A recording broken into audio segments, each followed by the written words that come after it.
Hey everyone, welcome back to Bytesector. Today we're going to be doing an unboxing. I was just sitting there working this afternoon and FedEx rang my doorbell and delivered this nice little box from Asus. Or Asus. Sorry.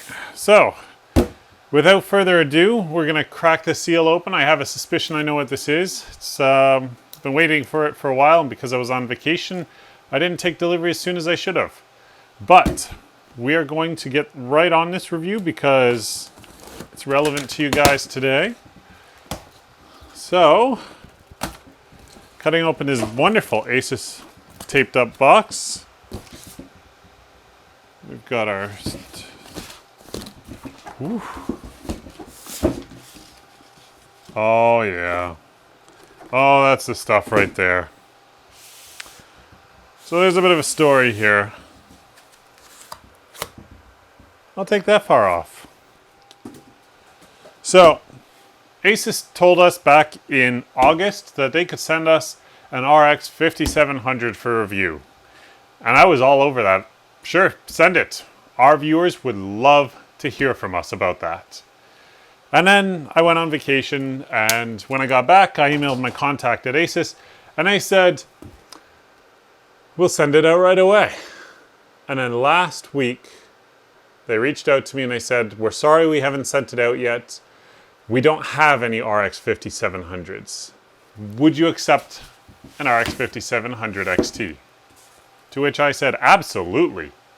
Our viewers would even more like to know what the best from AMD can offer.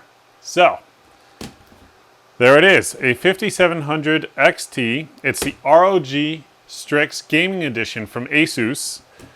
This box is one of the best feeling boxes I have ever handled for a graphics card. Usually it feels like cardboard, which you'd expect because it's a box.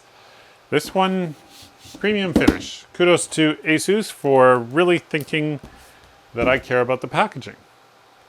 And I do until the graphics card is out of it. Then packaging doesn't matter one tiny bit. So I'll just cut the seal there. This is an unboxing video. It doesn't just mean take it out of the cardboard box that FedEx shipped it in. It means we're going all the way. Oh, beautiful box. We'll just close that up because I want it staying nice for the review later. Everything's branded. Asus does a nice job packaging these boxes. It's a Strix. It's ROG. We open it up. What do you expect? Well, we've got an empty anti-static bag. That's a new one for me. Never had that happen before. Front and center, a little cardboard box from branded Asus. I'm suspecting drivers and manual. No drivers. Oh yes, that's right. We're in 2019, aren't we? No drivers come in these boxes anymore. You go download them. Thank you for purchasing. A thank you card. And I guess... Oh, install directions. Because when you buy your own graphics card, you might not know how to actually install it in your system. I would have to say that while it's well meant from Asus and all other graphics card manufacturers for that matter, if you've bought a graphics card and you don't know how to install it, you probably shouldn't follow the instructions. You should go talk to somebody who knows what they're doing. Otherwise, you probably have too much money. Go right ahead and install it, and if you screwed up, buy another one. A nice, thick foam cover on the card. This is why the anti-static bag was separate, because the card is not wrapped in anti-static. That's just mildly concerning, given that it's in the foam here. But if we pull this beast of a card out, keeping in mind it is not a dual slot cooler, it is I think a 2.5 or even a 2.7 slot height cooler on top here. This is a beast of a card. I'm not sure that even my RTX 2080 weighs this much. Holy jeez. But it's got 3 fans on the top. They're Asus's Axial fans, I believe that's what they're called. I'll have to look that up. As expected, we've got dual 8-pin connectors to power this beast. Asus does a nice job with a PCI Express pin connector cover. This way the pins aren't damaged in transport.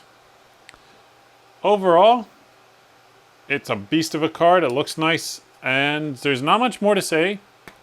Beautiful ROG backplate on there. Well, ROG branded here, Strix branded there. We won't get into that too much. Moving on. It's big enough that I can put it that way and it's not going to tip over. Because it's ROG, we get a couple Velcro ties to deal with any cables. And that's it. It is, after all, just a graphics card. Can't expect the world. There are no adapters at this point in the game. Graphics cards used to come with DVI to VGA or even some HDMI to DVI adapters. I think even at one point you could get DisplayPort to DVI adapters with your graphics card depending on who the manufacturer was. Now, the assumption is you're either running HDMI or DisplayPort. There are only two options for these graphics cards these days, and that's reasonable. The resolutions they run at, I mean, 1080p you could get away with for DVI and VGA, but these days when you're running 1440p resolutions or even 4K, there's just not enough bandwidth in those connectivity methods. That's why even HDMI is going the way of the dodo. DisplayPort is the way of the future, and there was a time when I would have laughed at that statement because DisplayPort just seemed like something on the fringe. Not the case. A beautiful card, a great manufacturer. I can't wait to benchmark this, see how it stacks up against the competition, and bring you guys a comprehensive review. Until then, though, this has been a very simple and straightforward unboxing of the Asus ROG Strix gaming version of the AMD RX 5700 XT graphics card. You guys have a great day, and we'll see you all soon. Thanks for watching today's video. If you didn't like it, you know what to do. Give us a thumbs down. Leave us a comment below letting us know what we can improve for next time. But if you did like it, give us a thumbs up. Hit the subscribe button. Don't forget to hit the bell beside it so that you get notified the next time we post a video. Don't forget to follow us on social media. We're on Twitter, Facebook, and LinkedIn. Have a great day, and we'll see you all next time.